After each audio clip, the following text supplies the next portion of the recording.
ওগুলোর থেকে আনার সময় মাছ কটা কিনে নিয়ে এসেছি। এটা এখন পদ্ম ফুলের ট্যাঙ্কে ছাড়বো। এর মধ্যে আগের থেকে আছে কিছু মাছ, তো আগে একটু জলের মধ্যে দিয়ে অ্যাডজাস্ট করে নিচ্ছি।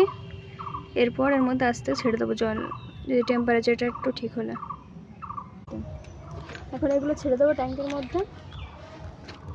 দেখো সামনে দেখো, এখান দেখো এখান দেখো। হ্যাঁ, বন্ধ করে দে, বন্ধ করে দে। এটার দিকে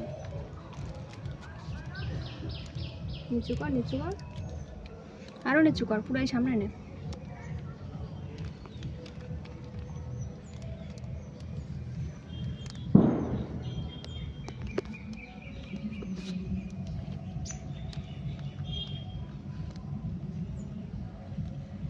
আমাদের একটা বল আছে,